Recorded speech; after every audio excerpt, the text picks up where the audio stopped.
Welcome to Talk Plus Water, the podcast that takes a deep dive into the world of water with those making waves. My name is Todd Bodler, and I'm your host for Talk Plus Water. I'm also the principal of Collaborative Water Resolution, which you can find at waterdisputes.org. In addition, I'm the editor-in-chief of Texas Plus Water and the Texas Water Journal. Both publications are free. My guest today is Dr. Rachel Fern. Rachel works for the Texas Parks and Wildlife Department, where she is responsible for the statewide administration of wetland habitat projects benefiting migratory game birds. She works with internal and external partners to identify, plan, and coordinate technically complex habitat research and public hunting opportunities for migratory game birds across Texas. She is responsible for design, documentation, research, coordination, evaluation, implementation, and efficient operation of state and national programs related to migratory game birds and wetland habitats. She also serves as a department representative at local, regional, state, and national conferences, meetings, and advisory committees, and coordinates with the migratory bird joint ventures to develop conservation initiatives. Boy, that is a lot. Rachel, welcome, and thank you for being part of Texas Plus Water. Yeah, thank you for having me. Let's start out with your background in water. When did you first start thinking about a career related to water?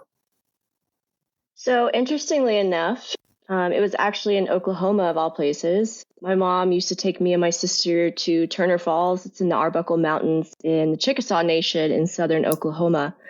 I'd wander around in the shallow parts of the river. The water was like super clear. And I would walk around with a tiny little aquarium fish net and a little sandcastle bucket mold, which I'm sure was adorable, and catch little fish and bugs. Of course, I had to let them go before we left, to my dismay. But yeah, I would stare at the water running over the rocks all day, the entire time we were there. And I was just obsessed. And then I got older and realized that there are actually other kinds of water. And then I've just been hooked ever since. I love it. I love it.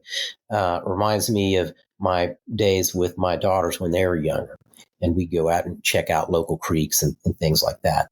That's fun.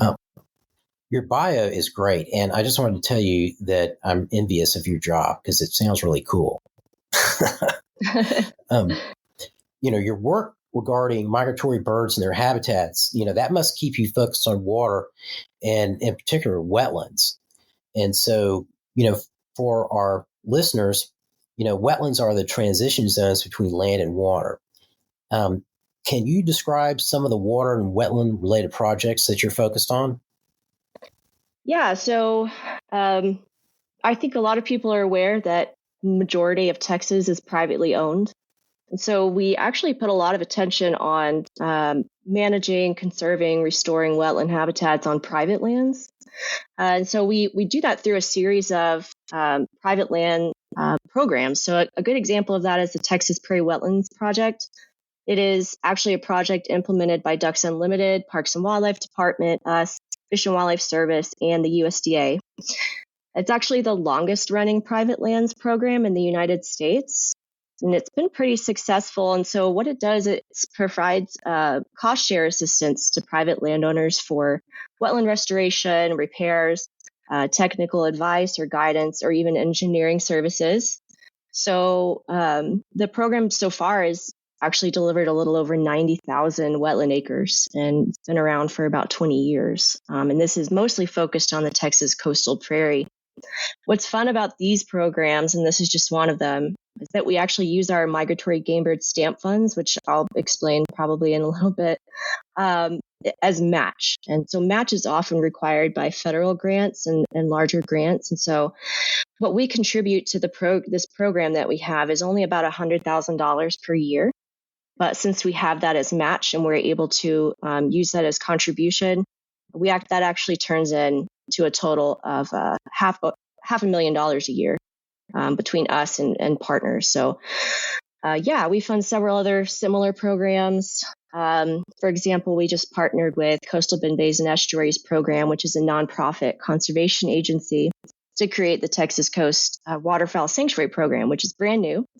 We're very excited about it. The landowners we're working with are great, also very excited about it. And it's actually aimed at recovering the decreasing populations of migratory geese, ducks, and then subsequently other wetland reliant birds, since they're there as well, like migratory shorebirds. So these birds overwinter in the rice country on the Texas coastal prairie. And they use those rice fields for forage and roost habitat, coincidentally during hunting season, hence the hunting pressure in the area. And so this program actually pays landowners for the cost of the water pumping, and any other resulting loss of the rice crop. So these birds are going to eat a lot on these sites. So we pay them to keep the water on the rice fields for the entire period, all the way up until they would normally migrate and leave for the summer. And these units that they enroll in this program are designated as sanctuaries or refugia for the birds during hunting season. And so those are designated not hunting.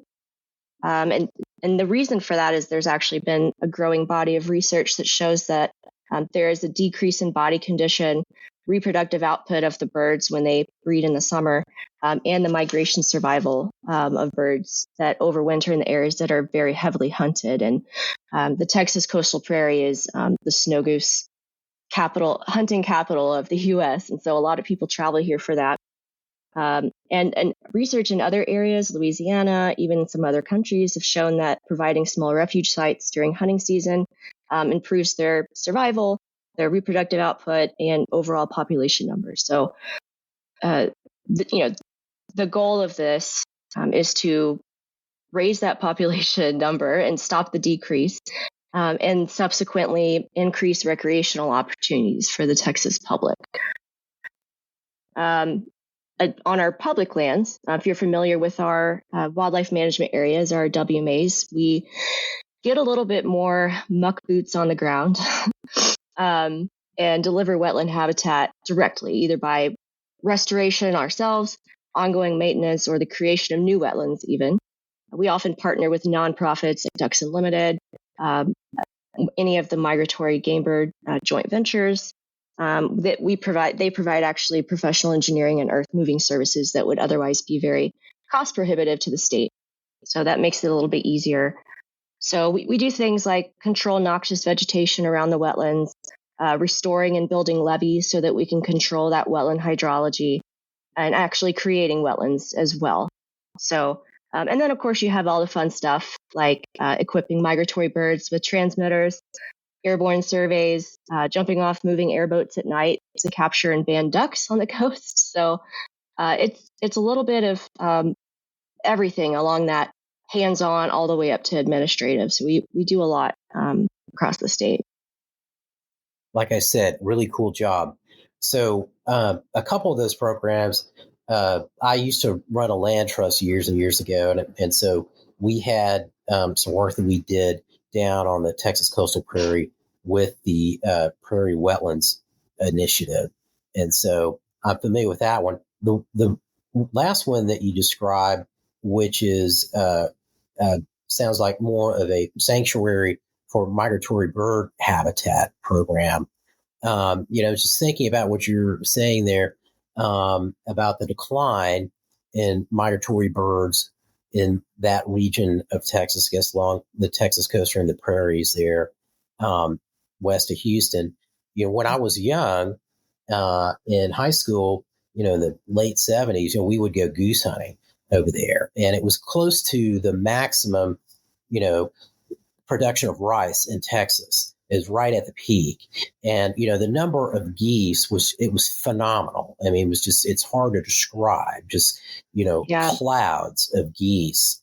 And I know that rice production is way down in Texas, and it seems like a lot of that is shifted to Arkansas, and maybe the geese with it. Is that so? That program, it sounds like, is trying to provide some habitat that is more reliable to make up for what's been lost in rice production, which is, was an area or areas where waterfowl would overwinter. Is that accurate? Yeah. So Rice production used to be a lot higher in Texas than it is today. And yeah, you're right that a lot of it has shifted towards Arkansas. And we are just kind of sitting and waiting to see if the numbers are going to shift with Arkansas as well. We still have quite a few geese on the Texas coast, and we are still technically considered the goose hunting capital of the U.S. And so our goal is to try to keep the birds there, continue providing recreational opportunities, continue trying to create a self-sustaining population of our goose species by providing reliable forage and refuge to make sure that they're building up enough fat and have a good enough body condition to survive migration. It's interesting to think about where that rice production will be in the future.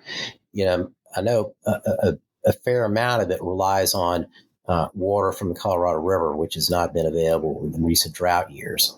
In Arkansas, though, it's really surprising. I spent some time in Arkansas in the winter, and much of that rice is actually irrigated with groundwater, even though there's a substantial amount of rainfall in Arkansas and, a number of rivers there in the Mississippi.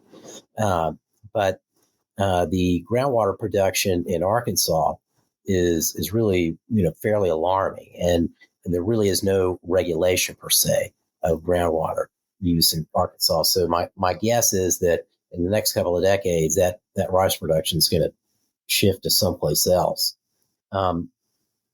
So we've gotten to know each other over the last month or actually a few months through the process of you preparing and publishing your recent article in the Texas Water Journal.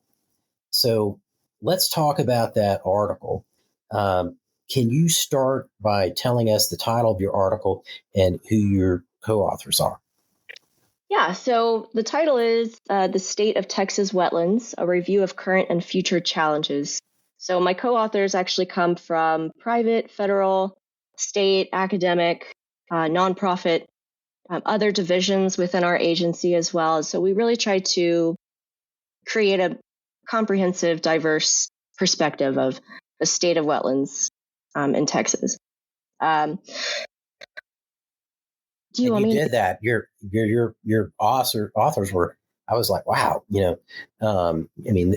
She has covered kind of the whole spectrum here of perspectives, at least from the scientific community. People who are working with wetlands, and from the wetland management community. Right. Yeah, we have authors from the Coastal Bend Basin Estuaries program, which we're partnering with to implement that sanctuary program. We also have representatives from the Inland Fisheries Division in our actual agency, and Cesar Kleberg Wildlife Research Institute, and Fish and Wildlife Service, the joint ventures. And we've got quite a few diverse backgrounds, perspectives, and diverse in our work too. So let's dive into the content of your article. What do you and your co-authors cover in this article? So we move through a pretty good number of topics, actually. We talk a bit about how wetlands are formed geologically and chemically, and establish attempted comprehensive at least, picture of the broader types of wetlands that we have in Texas. So piney woods, bottomland hardwood forests in East Texas, coastal prairies and marshes, the playas and the high plains, and the riparian systems of West and Central Texas. We summarize the hydrology, wildlife, plant life of each wetland region, which is pretty wordy. So that's in an appendix if you're interested in or researching the status of a particular type of wetland. We've packed lots of information and information sources there for you. So we also talk about the ecosystem services provided by wetlands, like wildlife habitat. So Texas actually sits on the Central Flyway, just smack dab in the middle of it. And the Central Flyway is one of the four main migratory superhighways that migratory birds use in North, Central, and South America. So Texas sits right in the middle. We actually have a little over 98% of all of the Neo-Arctic and Neotropical migrant species that occur in North America are actually found in Texas. So these are the species that overwinter in the far southern reaches of North and Central America, and even all the way down to South America. And then they travel north to breed in the subarctic and the Arctic environments in the northern territories and western Alaska. So most of those species, as they're moving north, actually stage around the Yucatan Peninsula in Mexico and fly over the Gulf of Mexico nonstop, which is unbelievable.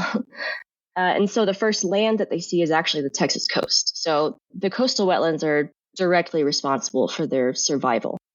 And they'll hang out there for a few days and sometimes a few weeks before they continue their journey just to beef up a little bit. Others, like cranes and ducks that are migrating over land, depend on playa wetlands in North Texas and the Panhandle. Texas has almost 100 species of reptiles and amphibians also that are wetland obligate. Many of our recreational and commercial fisheries are dependent on wetlands, and many of our pelagic and nearshore fishes spawn also in the estuaries and coastal marshes. So talk a little bit about the ecosystem services as far as wildlife habitat. We also talk about wetlands' role in absorbing and filtering sediments, nutrients, pollutants, and breaking those down before they actually reach our rivers and reservoirs and lakes. So the nitrogen cycle in wetlands is pretty intricate, driven by several pathways.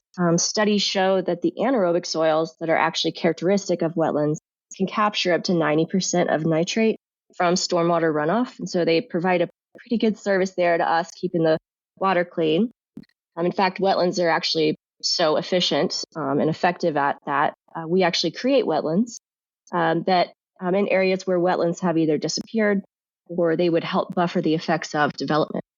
So for an example, we have the George W. Shannon Wetland Complex. It's about 1,700 acres, 24 wetland units. It was actually built with Texas Parks and Wildlife partnering with nonprofits and some commercial entities as well. Installed this to reduce nutrients in municipal wastewater. And it's actually been really successful. So it actually filters about 90 million gallons of water a day from the DFW Metroplex. So the water travels through a series of 24 wetlands, and then that water is either released back into the Trinity River clean, or it's actually pumped back to Dallas for reuse in some way. So the wetlands in that project have actually been shown to reduce about 3/4 of the nitrogen that comes back from that municipal wastewater and almost half of the phosphorus in the wastewater. So it's been pretty effective. And so there's another complex in the works that'll be about twice that size that will be right up against the Cedar Creek Reservoir. So we talk about actually the wetlands' role in climate cycle as well, and also buffering the effects of extreme weather. So wetlands can sequester a substantial amount of greenhouse gases through their vegetation and through the anaerobic soils, like carbon dioxide, methane, nitrous oxide as well. And something interesting that we actually discuss a little bit in there is I think it's somewhat common knowledge, at least in the field, that wetlands are carbon sinks and that they can sequester and store a large amount of carbon and carbon dioxide. But what's not really discussed as much is that they are also significant sources of methane. And so methane is actually created in anaerobic soils by little microbes, methanogens, they're called. And that methane actually stays trapped in the sediment.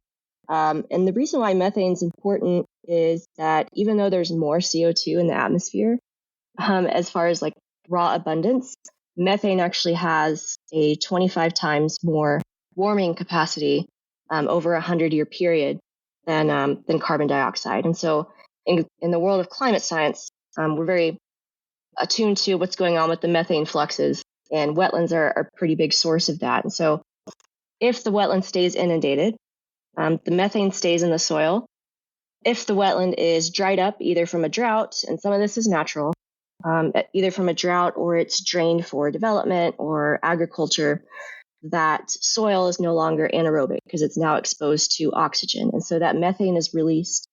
And so we talk a little bit about the anticipated changes and the changes we're seeing currently as far as changes in temperature, precipitation, frequency of severe storm events, and that significantly impacts the freeze-thaw cycles, the wet drying out cycles, and a lot of times it's actually speeding that up. So we get more severe floods, we get more severe droughts, and our weather pattern is becoming increasingly erratic as that temperature rises. And so that's actually causing, or we think is causing quite a bit of increase in methane. So we also talk more about wetlands' role in buffering storms, so wave energy and flood inundation. So, some high-profile events like Hurricane Harvey really highlighted the importance of wetlands in protecting the coastal areas. So there were studies that came out just after Hurricane Harvey that actually monetized this importance, which is it's good to put a number on it so that we can all kind of understand how important it really is and take it out of the abstract. So this study has estimated that the wetlands in and around just Harris County alone, which was not the only county severely affected by the storm, it reduced the flooding potential of the storm by about 80%, which likely saved quite a few lives. The Environmental Defense Fund actually estimated that the storm protection benefits of wetlands surrounding Galveston Bay alone is about $2 billion each year. That number will probably rise as we get more hurricanes and more severe hurricanes and tidal events. And then along that same line, we also talk about sea level rise and how that's going to affect wetlands and how it's affecting it right now. So recent data actually indicates a pronounced acceleration of global sea level rise. And that's affecting us in a lot of ways, not just directly by raw inundation, but also saltwater intrusion into the river deltas, allowing that saltwater to move upstream, which drastically changes the vegetation communities, degrades wildlife habitat. And so in theory, you might think saltwater intrusion. Okay, so it's pushing the freshwater wetlands back inland. And so the freshwater maybe could still exist. It's just the saltwater is now pushing it back. But unfortunately, at some point, those freshwater wetlands and those freshwater marshes actually meet either a topographical barrier, so elevation just rising as you go inland from the coast, or it reaches a limit of urban expansion. All of a sudden, it's a target parking lot, and that we're not going to let that wetland just take over the concrete pad, and so it actually reaches a barrier. And so what we call this phenomenon is actually the coastal squeeze. And so coastal squeeze? Coastal squeeze, yes. I've never heard that before. Right, yeah. And so it's the movement of fresh water inland that meets some type of barrier. And so it is squeezed together. And so unfortunately, the saltwater intrusion becomes a big issue there because there's only so far inland these freshwater wetlands can migrate.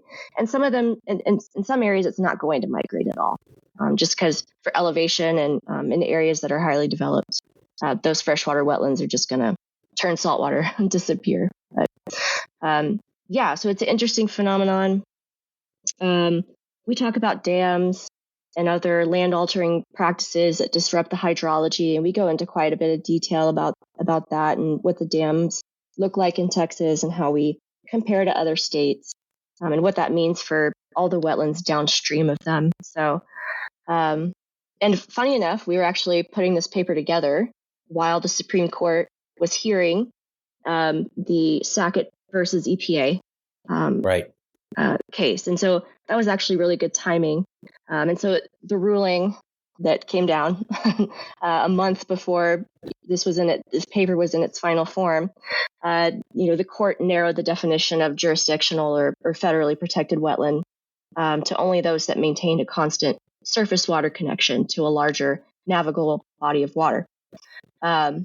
If the ruling is interpreted, and there's still a bunch of confusion about this, and as far as how the U.S. Army Corps of Engineers is going to enforce it, how the regulatory agencies are going to interpret it. Constitutionally, it is up to the regulatory agencies to interpret the ruling and choose what to enact or implement or not. So Yeah, so if the ruling is actually interpreted in its most literal terms, according to the wetland classifications in the EPA, the Environmental Protection Agency's National Wetland Inventory, which is considered our scientific standard for the state of wetlands in the U.S., that ruling will effectively remove federal protection for around 93% of wetlands in Texas. So, so can you say that again? What would yeah, the impact be? Yeah, so according to the National Wetlands Inventory and their classifications, how the wetlands are classified and named, the majority of wetlands, just because of their inherent nature, are dynamic. Many of them do not have a constant surface water connection, and that's what makes them wetlands and not gulfs or bays. So removing that definition and narrowing that scope, if we are going by the National Wetland Inventory classification, and if we interpret the court ruling in its most literal terms, and again, that is open for the regulatory agencies to choose how they're going to interpret that ruling. Most literally, though, it actually removes federal protection for about 93% of wetlands in Texas. So quite a bit. There's still quite a bit of discussion and confusion within the Army Corps of Engineers and within the EPA themselves and other regulatory agencies, us, as far as how that's going to be interpreted. Generally, the EPA does fall pretty in line with the rulings of the Supreme Court. However, constitutionally, the regulatory agencies have the freedom to exercise that and interpret what makes the most sense. So there's a chance here for the Texas legislature and our regulatory agencies like TCEQ, the Texas Commission on Environmental Quality, and us, Texas Parks and Wildlife Department, to create our own protection plan for those wetlands that are going to have their federal jurisdiction removed. Well, if listeners are interested in learning more about the Sackett case, episode 67 is with Kerrigan Bork, and we discussed that case in great details, but we didn't really discuss the impact on Texas. Professor Bork is out in California, and so that's a shocking number, 93%. And of course, it's that really means a lot right now, because if you think about all the critical roles that wetlands play and the critical environmental challenges facing Texas and the rest of the nation, wetlands are, a part of all of it. Endangered species habitat, water quality, groundwater recharge, sequestering carbon dioxide, and also reducing flooding.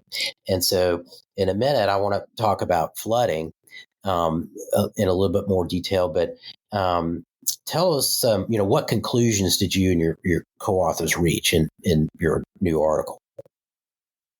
So something that we actually found really interesting as we were going through and describing in pretty great detail the status, the projected changes in wetlands in Texas, was finding and reading polls, public polls that were deployed by several agencies. So U.S. Geological Survey, the Texas Tribune, University of Texas, the Climate Change Communications Department at Yale University, and others.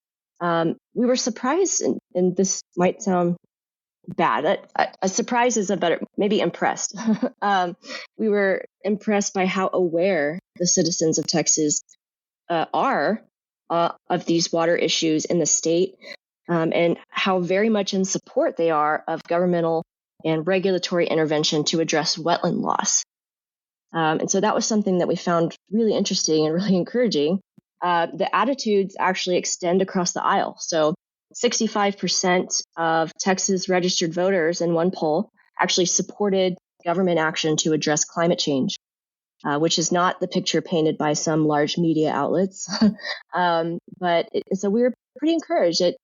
We know that the Texas wetlands are facing intensifying challenges in the coming decades, and the wetlands here are really getting it from all angles. And these systems not only underpin economic stability, they provide hundreds of thousands of jobs, and also produce quite a bit of revenue as well, just from recreational opportunities. And they also support our societal values. It's fun to stare at a marsh and watch the birds, or go fishing, or there's an aesthetic value there as well, a spiritual value. They're also crucial for mitigating the effects of climate change. So we really try to outline a call to action for forward-facing regulatory and legislative bodies to anticipate the current and the projected effects of climate change, and as well as sea level rise and urban expansion. So, as we discussed a little earlier, flooding and wetlands. Wetlands are critical for attenuating floods and storing floodwaters. Texas is currently in the final stages of developing its first statewide flood plan. And so when you're talking about, answers in terms of what the Texas legislature could do, or, other agencies could do, it seems like one thing might be that, in this statewide flood plan, protecting and enhancing and restoring wetlands to reduce flooding, might make sense as a significant element of that flood plan. And you have all sorts of other benefits from that as well, in terms of the climate, in terms of water quality, and in terms of biodiversity. So, what are your thoughts about that? Because I look at all the places where there are floods, and boy, a lot of them seem like they used to be wetlands, or hey, there are wetlands in this area in the upper part of the watershed. They're not there anymore. Yeah. The Texas legislature passed Senate Bill 8, directs the Texas Water Development Board to create that statewide flood plan for Texas. And so the Water Development Board actually designated 15 regional flood planning groups so that they could contribute regional priorities that will then be condensed into a single flood plan presented back to the legislature, hopefully by September 1st this year. I know that as soon as that was passed, a lot of us got pretty excited, even those on the water planning boards, the flood planning boards, since there has been a lot of interest now paid, attention paid, emerging research showing how important wetlands are for flood attenuation, like you said. And so, we anticipate there's going to be actual mention and inclusion of wetland conservation or wetland health or wetland restoration in the regional flood plan priorities that are given back to the Water Development Board. What I loved about this whole thing is when it was open for public comment, the public was very involved during that period, and really had a hand in shaping the final plan, how they were going to execute this, and also asking, in which the Water Development Board completely agreed, that all data, ranking criteria, spreadsheets, everything would be publicly available for transparency. So as they, rank certain issues, or, collecting data to justify where they're going to put money, everything's going to be available to the public, and hopefully we'll see a lot of wetland related priorities there. And so anybody who's interested in looking in that information will be able to find it on the Texas Water Development Board's website eventually. So let's talk a little bit here, and kind of our final question about the ongoing drought and declining water levels in many of our major aquifers. There's not a whole lot of attention that's been paid, I don't think, to wetlands and their role in terms of aquifer recharge. And so, we're in this drought, even though it's January. You look at the conditions statewide. Reservoir storage down to 69% now. It's about 11 or 12% below where it would normally be. And if you're in Central Texas, like we are, reservoir levels are really low, and you have groundwater levels low, and spring discharge rates from major springs like San Marcos Springs and Comal Springs and Barton Springs are really low. And I think Jacob's Well is still not flowing at all. So, what are your thoughts about wetlands and groundwater recharge? So this is something that actually doesn't get talked about a lot. In hydrology, we have discussions about wetlands and we have discussions about groundwater. And even though we know that they're connected, we don't often have discussions about the water being one body. So we have discussions about how they communicate with each other as far as the groundwater providing a high water table, and surface water from wetlands, recharging the aquifers. But what we don't often talk about is how they are connected and actually a body of water. So interestingly enough, about 40% of the drinking water in the U.S. comes directly from groundwater. Wetland soils and vegetation filter rainfall and runoff before it hits the aquifer underground. So wetlands are really important for keeping the aquifers clean. As our population grows and the industrial demand increases as well, especially on the upper coast, increased groundwater pumping can amplify the effects of saltwater intrusion through hydraulic gradients that change. And that saltwater intrusion, like discussed before, is mostly caused by sea level rise. So it makes well water salty. And it's really hard to drink salt water. So, in fact, some aquifers, some aquifers are almost completely recharged by wetlands just because of the soil type. And one of those is the Ogallala Aquifer. So, yes, there is some recharge. I hear this a lot when we talk about it. There is some recharge that goes through other avenues.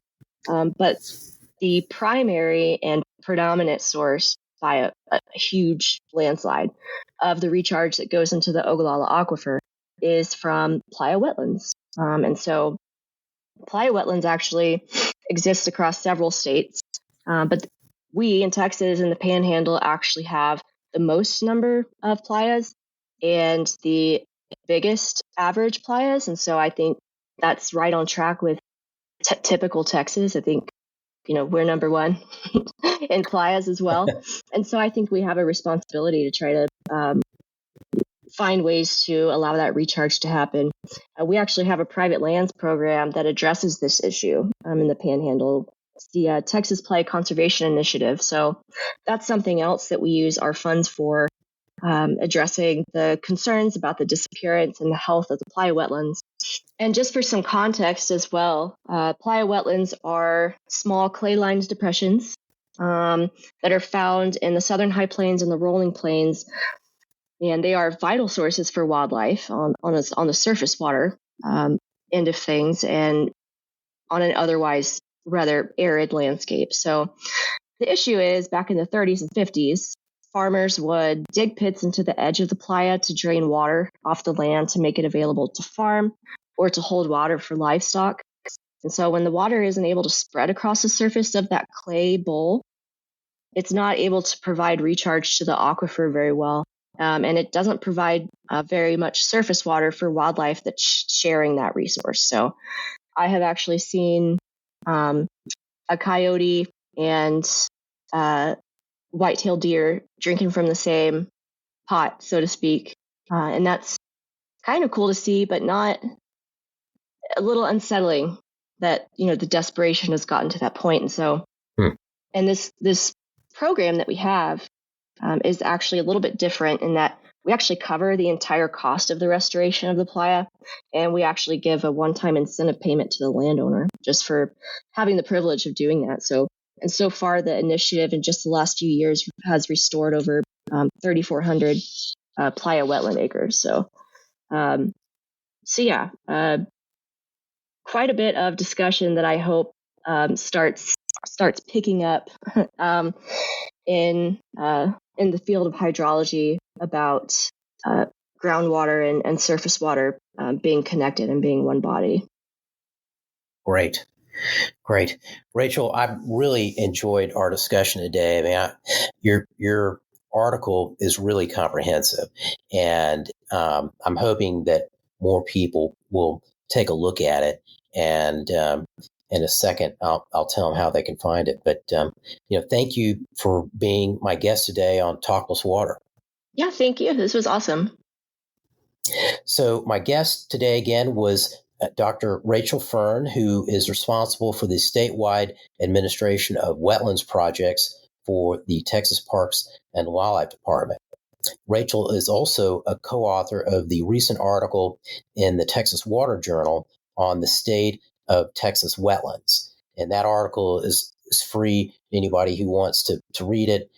Just go to texaswaterjournal.org and you can find it there. I want to thank you, the listener, for spending your valuable time with us today on this podcast.